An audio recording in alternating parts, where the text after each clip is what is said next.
Okay, I think I'm better. I literally just started a live stream and then realized I didn't have the auto rotate set properly, and I was like doing these ones. Anyway, I am here.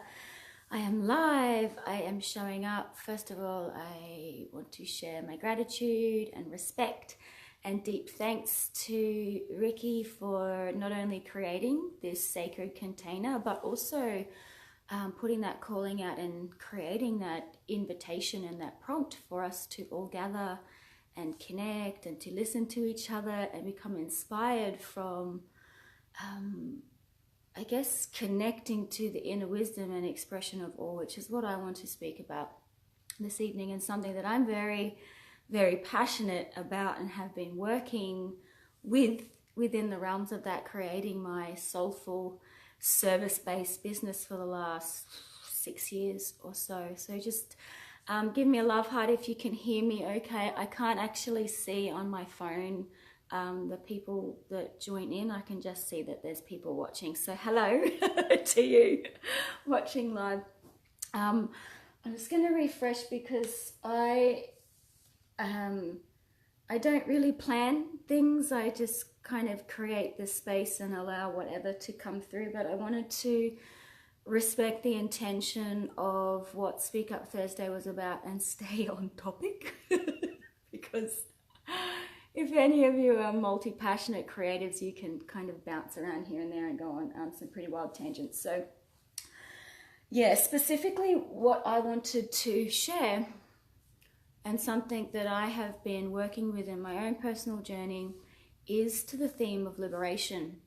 And even sitting with this task, or this call to action, and titling this video really helped me to refine that a little bit more, to not only connect with the deeper why, which I continue to reevaluate as I grow and change and evolve on my path of service and in self-expression, but allowing myself the ability to look at the whole, so the macrocosm, and then finding the microcosm within. And normally what you will find when you go through that process is you'll be able to extract a few key elements or core components from that which express the whole. Now I know from my journey in life, because I am a multi-passionate creative and there's a lot of different gifts and abilities that I have as a guide, a mentor, a coach, a friend, a mother, and just being real and genuine. What I have found is it was a little bit tricky trying to connect all the gears into place and see what the inner spokes or the inner weavings were, and what those themes were, and how they all fit into the grand tapestry that is my experience in life. And what I've come to realize is the core theme and the undercurrent of everything that I stand for and call for and speak to and continue to wake up every single day and do what I need to do to feel like I am fulfilling my prophecy of my being, my destiny, my spirit's calling, even when I don't want to, even when I'm like, no, let me sleep, or I'd much rather like just kind of be in the garden and frolic with the children. It all comes down to liberation for me, and that is such a beautiful gift to be able to pinpoint that so precisely, because it speaks to the nature of what I do represent and what I seek to encourage in others. The biggest story in that grand weaving was with respects to journeying through the shadow. So I work with many different archetypal realms. I, have the ability to sit in deep, profound, sacred space, primarily with women, to help navigate past traumas, deep pain, disconnection, disassociation, and to evoke that sense of remembrance in each woman and individual. In the past, a lot of that was contained within sacred womb work, but it's since evolved from that. It's almost like I felt my journey, and you might feel this too, is that I feel myself as a bit of a mystical misfit, in that sense that I walk on the fringe. I walk between worlds and I pick up on things before the collective. Generally, what happens with respects to my life and my experience and how that becomes embodied is I will go through particular processes of initiation before those in my community around me go through similar things, and I embody the medicine of it. I alchemize whatever is needed to extract the beauty and to create that space of liberation so that I can hold space in a very real and genuine and sacred way. And so even going in that, it's led me down some pretty wild paths in life. And because of that,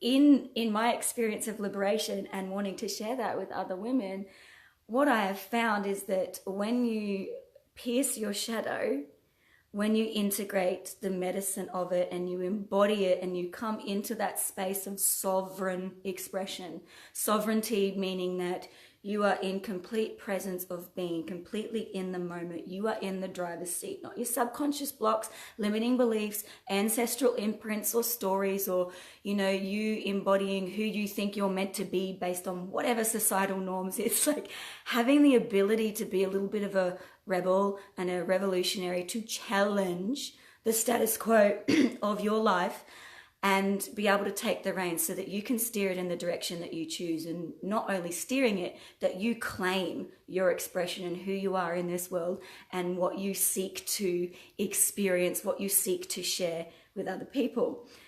And what I have found is when you go through this journey and you really embody the medicine of liberation, it's like everything becomes a bit of a cosmic joke. Like, I see things as like this wild cosmic conspiracy, and I have the ability to look outside of things from that objective perspective because I'm not connected to the emotional or causal plane. It's just seeing things from that almost like intergenerational timeline of my future self into the quantum field. And when you get to that space, everything is more light and it is more joyful, and you have the ability to not only laugh at yourself for this, wild experience and all of the dramas that we can perpetuate and create for ourselves unnecessarily, but it gives you the ability to connect with others that are in the depths and to not get consumed into that, but to be that strong way shower and that pillar of strength to say, hey, I see you. I've walked a similar path. I understand the language that you speak and what you're experiencing and what the somatic experience is. But I'm also here to embody the brilliance that is you when you remember to access your inner wisdom and claim yourself fully, that you have that complete choice to transition out of whatever perceived suffering, drama, limitations, or perpetuation of lessons that you think you need to learn. And this has been a big medicine call for me at the moment. In the last month, I had been going through this continuation of a lesson, which was, being faced at me. And sometimes because of my rebellious nature and my critical mind, I will even question what's coming through me, and I will question the calling of spirit, which is the little whisper inside when you have the ability to actually drop into your body and listen beyond all the chatter and all the sensory information that, we're constantly swimming in, and having the ability to drop in, and what that means to truly listen to your soul, to your heart, to what it is that is going to drive you to be the ultimate version of yourself. Even though I can listen to that, I still rebel against it sometimes. And it's really funny. It's like this, this is the fun part, right? Is to like see it all as this big cosmic joke. Because I would rebel against it so much, obviously I would, keep experiencing these similar situations, just in different ways, like just similar facets of the same thing, like the same story playing out. And so what's happened recently is I literally reached my sacred fuck it point. I've blogged about this before. I do apologize. I don't know if you're open to my very real language there, but that's just the nature of who I am. So it just had got to the point where I was tired of my own crap, really. And it was like, come on, you need to move through this. Enough is enough. And that I was actually perpetuating my own suffering, like my own perspective of suffering, because I was not allowing myself to be in complete alignment with the big picture dreaming. And a lot of that self-sabotage that would come in, these archetypal energies, would play in because of these inner narratives, this shadow stuff playing out, whether it's limiting beliefs, not feeling good enough. A big one for me was not allowing myself to be fully seen and to step courageously into the work that I know that I need to do in the leadership roles, because the biggest fear that I've carried since I was a small child was the fear of being misunderstood. And so when I began to kind of unpack that and work with the medicine, is like, okay, well, when you're working with the themes of liberation and whatever you feel that you're stuck in, if you have a look at the theme and how it's playing out in all aspects of your life, because it will filter through, yeah? So it's not only relationship, business, self-care, the way that you connect with others, your friendships, family, you know, how you are as a mother, partner, lover, all of that sort of stuff. It filters into every aspect of your being because it is a part of you, right? So what I realized is, in that kind of me procrastinating and not wanting to do it, was actually me not claiming myself fully, and was creating this theme of suffering in my own way. So when I called myself on it, when I allowed myself to drop in and be present, and to stop resisting the big push coming through me, because sometimes I'd be like, no, like I don't want to do it, like I can't be bothered. And I've shared this with women in my community. Sometimes I feel like spirit, or you know, the divine intelligence, however you want to associate with that, but spirit is the name that I use. It's like this energy that comes through and is like, no, you need to look at this. And I'll be like, no, they look away, and then it'll come in again, and it's like it grabs my head until I can no longer look away. It's like, enough fluffing about, this is what you need to do, quit the bullshit stories and get back on track and get back into alignment. So what I have found recently that has helped me, and why I wanted to create this particular video, was to share this insight, because perhaps it helps you, or perhaps you know somebody in your community that, you know, could take this little bit of wisdom and extrapolate it further and then apply it to their own lives. But essentially it is understanding what the theme is, the shadow archetypes at play, whatever the limiting beliefs are, flipping it. So in retrospect and reality, from what I was journeying through, that big fear of being misunderstood was really an embodied disconnect of my own desire for deep intimacy and connection. And so I had kind of flipped it to go, okay, well, no, I fear being misunderstood. But really what that hesitation was, to be really seen, to be completely truthful and vulnerable in my core essence, without hiding, without having to feel like I've got to be any other person than myself, which is what I continually embody and strive for.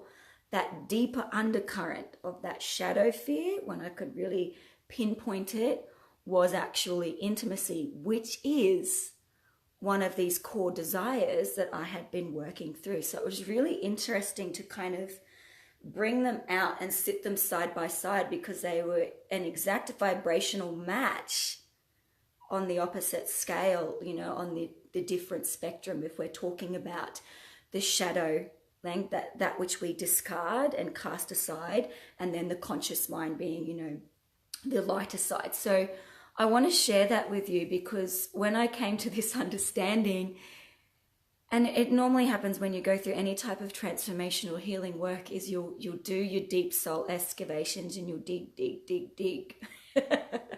And then you get to the point where you realize, when you find, so you don't even talk about seeking, we're finding here, we're going in and we're finding, is that it gets to the point where it's not even as bad as what you thought it would be, and everything that you were resisting was literally the full embodiment of yourself. So just to bring everything back into a roundabout way, and I know I'm getting a little bit rambly, and that's because, you know, just being a little bit tired. I wasn't going to do this live stream, but I dragged my ass out of bed and I decided to do it. So here I am.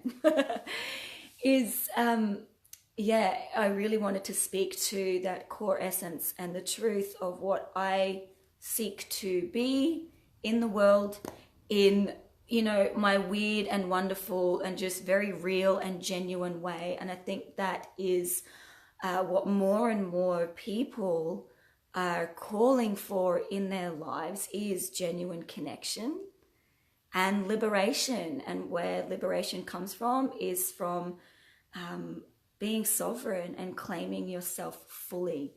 Yeah, the big medicine from liberation from me came from stepping outside of a psychologically abusive marriage, you know, with 2 children in tow, and doing what I knew that I needed to do for me despite all the stuff happening around me.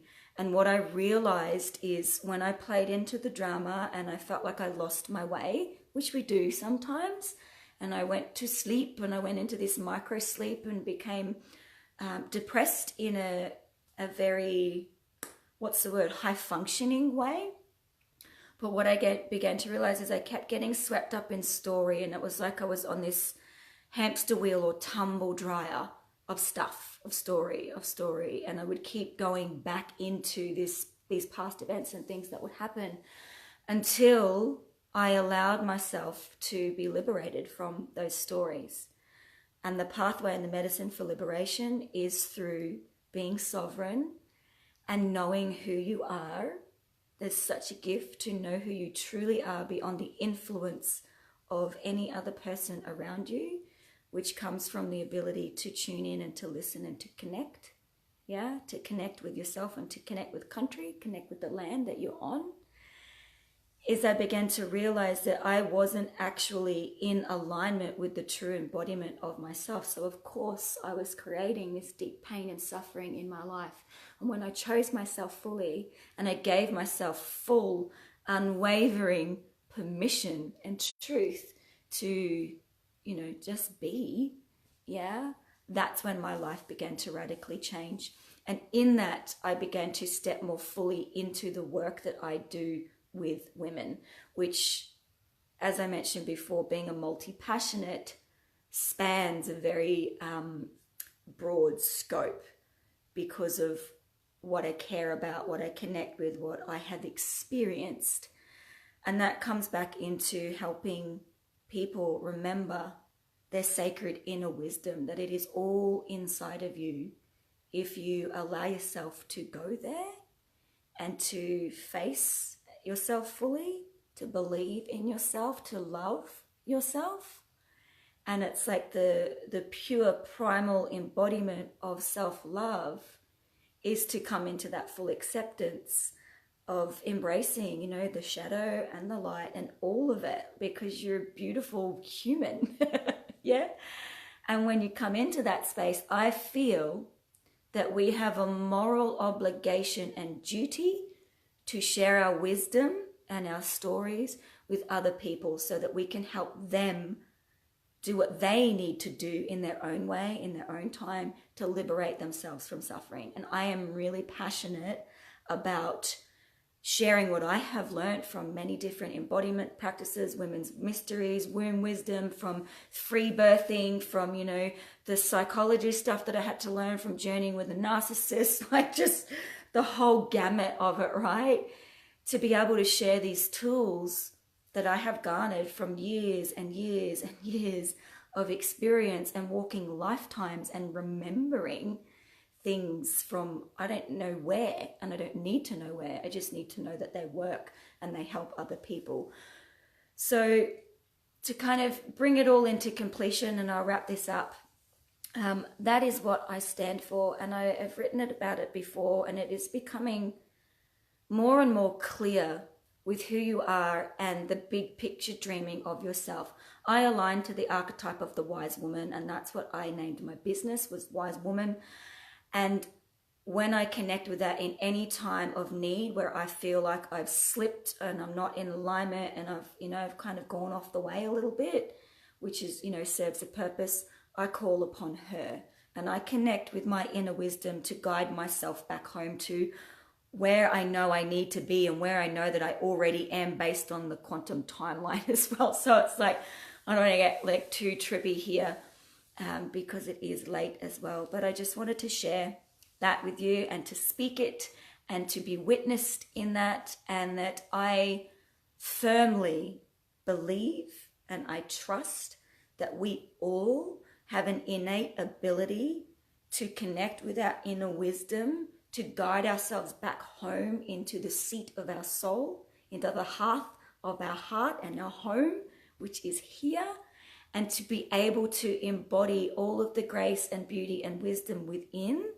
so that we can show up unashamedly and share our gifts and our beauty and our magic in the world. And particularly women, I feel that we hold this key to completely, radically revolutionize this current paradigm that we find ourselves in. And I feel that that is a reason that more and more of us are being called and are hearing this calling into sacred service in whatever way, shape or form that is. So what I have initiated this month is a few things, going for this full-on activation realm. I'm currently pregnant. I'm 4 months with my 4th baby, and working on preparing for another beautiful free birth at home. What I have initiated is my Lone Wolf Pack Mastermind, which is for mystical misfits. I've just launched a 21-day Divine Align program, which is to move beyond all of the limiting beliefs and story stuff and just move through and go, enough of that. Let's create the map to where we're going and go for it, because it's high time that we all stop investing in that old paradigm way of thinking. And I have also just released, which is about to be shared publicly, my Wisdom Keeper Initiate program, which is something that I have not so much resisted, but I have been quite skeptical of my own capacity to offer it because of the journey I was in, being a stay-at-home mama, and my youngest daughter, Luca Bell, she's 2.5 now. She never slept more than 2.5 hours. So I knew to really hold that sacred work and to help mentor women into being in soulful service to women in the way that they need to, and sharing what I know from walking the path the last, 6-7 years. I knew that I needed to hold that dreaming in a really sacred way and show up to it fully, which is a big reason why I didn't step into it so much as before.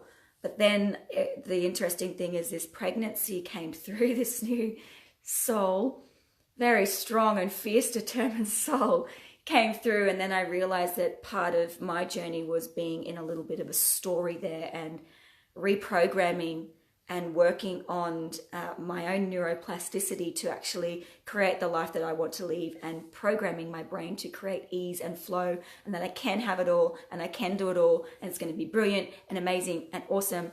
And that is what I have been journeying through with my own activation and liberation in this last month, coming on the tail end of all that crazy cosmic alignment and eclipse energies. So if you're still watching, thank you so much for your time this evening. I have loved listening to all of your videos, and I will still make time to make sure that I comment on everyone's, because I think it's really beautiful to be able to show up and support each other in common unity, in community and solidarity as women, serving in the beautiful ways that we all do. So thank you so much, and I look forward to checking in next week.